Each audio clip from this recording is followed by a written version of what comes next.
Hello and welcome to the Making Musical Quantum Leaps podcast, where we're here to support you in taking your singing skills to the next level. I'm your host, Coach Worship, and I'm thrilled to have my co-host Jamie with me. In this podcast, we'll take you on a 30-day podcast marathon, teaching you everything you need to know about diction for singers. Diction is the art of pronouncing words clearly and expressively, using your voice parts to make sound and speech. Diction is essential for singers, as it helps you share your message, emotions, and style with your audience. Each day, we will explore a different topic related to diction, such as vowels, consonants, syllables, stress, intonation, accent, dialect, and more.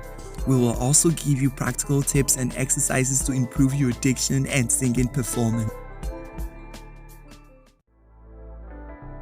What is harmony? Harmony is the combination of different musical notes or voices that sound pleasing together. So when you sing in harmony with others, you create a sound that is more richer and fuller.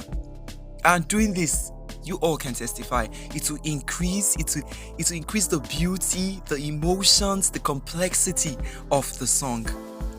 Singing in harmony is not as easy as you think. Some of us think it's just about singing in your parts, the sopranos singing the soprano parts, the tenors singing the tenor parts, the contraltos singing the alto parts. No, it's not just that. Diction is one of the key factors that can affect your harmony. Diction is very important when you want to truly harmonize, because harmony is, like I said, it's not just about singing in parts. You can sing in harmony and not sing in parts, but you cannot sing in parts and you can also do that if your other things are not put in check.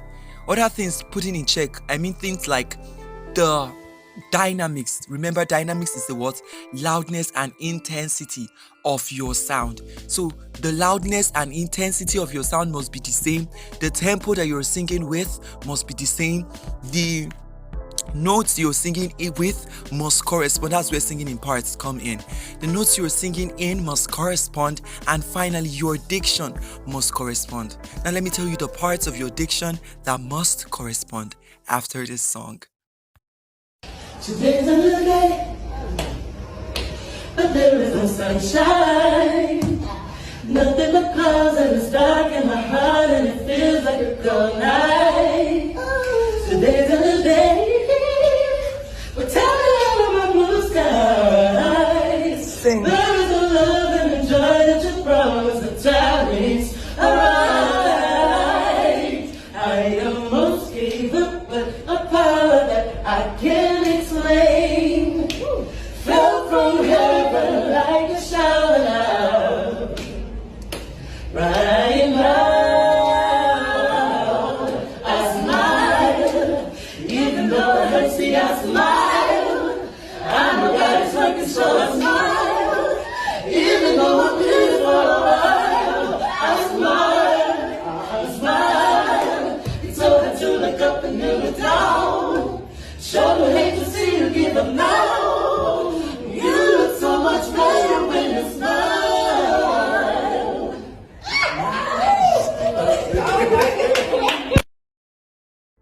So guys, I do not know if you paid attention, but it's quite difficult to differentiate between who is singing what and who is singing what. Because, and thank God it's an audio, you can't even tell what voice is singing the male part, but if you pay attention, actually you will. But the point I'm driving at is harmony is perfect when you cannot single out one person's voice from another. And it's the same thing with the dictional rule there, where you cannot single out one person's word from another person's word. So what I'm simply trying to say is, when you're trying to harmonize, you must pronounce your words the same way. You must pronounce your consonants at the same time, the starting consonant and the ending consonant. You must decide on what consonant you are going to omit and the one you're going to emphasize. You must decide on what vowel, if it's a diphthong, what vowel, of course, we must follow the dictional rule for diphthongs, which is elongate the first sound and slightly touch or abruptly touch the last sound. Okay, so that's basically the major rules that surround singing harmony with proper diction. And one beautiful thing about singing harmony with proper diction is you get to choose the way you want to pronounce your words. It's just that you have to get everyone to agree and say, okay, we are all doing this song this way. We are all pronouncing this word this way. We're all pronouncing this word this way. Somebody should not say water and another person says water. They are both correct, but because they are pronouncing different way, there is no harmony. Somebody should not say D, another person says the.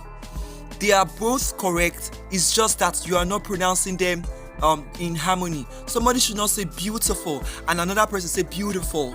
They are both correct, but you need to decide on what word to pronounce the same way, because that's basically what harmony is. Pronouncing the same word the same way without variations. And even if there must be variation, the variation must be amongst a group of people. Let's say the tenor guys. The tenor guys might choose to darken their vowels. For example, they can choose to say okay, I'm trying to think of a song now. He saw the best. The tenor guys can all decide to darken their vowels with that. He saw the best. But the sopranos must maintain, he saw the best. The best. Okay? And the altos too can decide on what word they would all enunciate.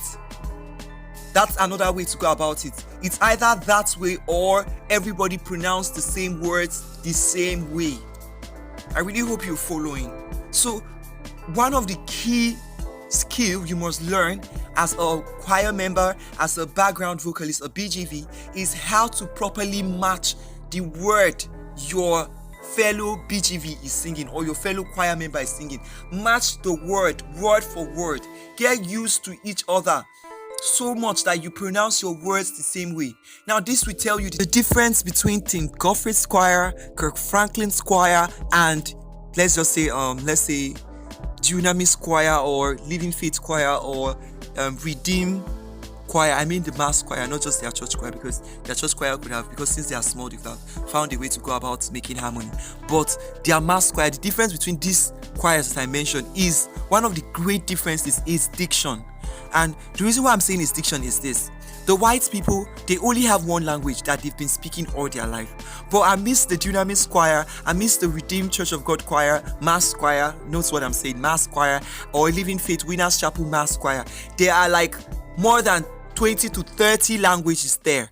And every language have their own special intonation. So everybody is singing with their own intonation. That is why their harmony, the percentage of their harmony can never be compared to people that they only have one language. And the reason why I'm mentioning Tim Godfrey's choir is that somehow they've been able to overcome that challenge. Not totally, but at least to some extent. You can check out choirs to like the 1-to-1 Sailor. They've been able to achieve that level of harmony to some extent, even though it's not so perfect.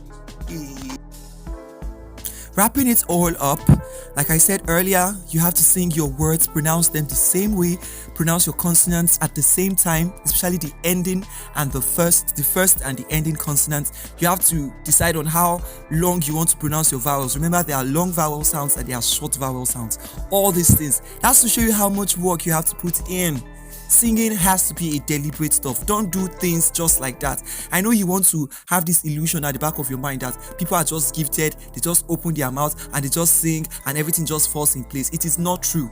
Okay, they've gained mastery to the point that they just stick. It's now part of them. But there was a point in their life where it was never part of them. But because of repetition, consistency, and doing the right thing, they've been able to build this. They've been able to get to this point. And I'm also telling you, if you dedicate time and you're patient and you're passionate, pretty passionate about this stuff, you will get to their level in no time.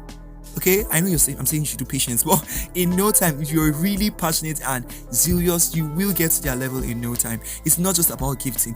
Everything in singing has to be deliberate, because if you want precise or specific answers or specific results, then you must do specific things. I'm still referring you back to our episode on rules that give power. Okay, rules that give power. If you obey the rules of singing, it gives you a power, it gives you an authority over all the results you're going to get from obeying the rules. And that brings us to the end of the 17th day. But before I go on, I just want to say a very big thank you and show my appreciation to as many of you that reached out to me to check up on me and to wish me well. I'm so grateful. I don't downmine and underplay.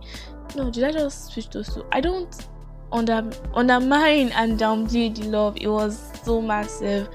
I really do appreciate. If I don't show my appreciation, I'd be an ungrateful little brat, which I'm not. So thank you so much. I really do not take my online family for granted. You lots are amazing. Our song for today is Endless Hallelujah by Corey Asbury, and our quote for the day is, there's no quote for the day, just be happy every day. Be happy.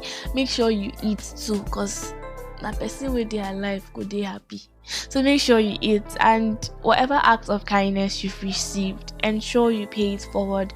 You never know where that act will meet you in the future. You never know how it's going to come back to you.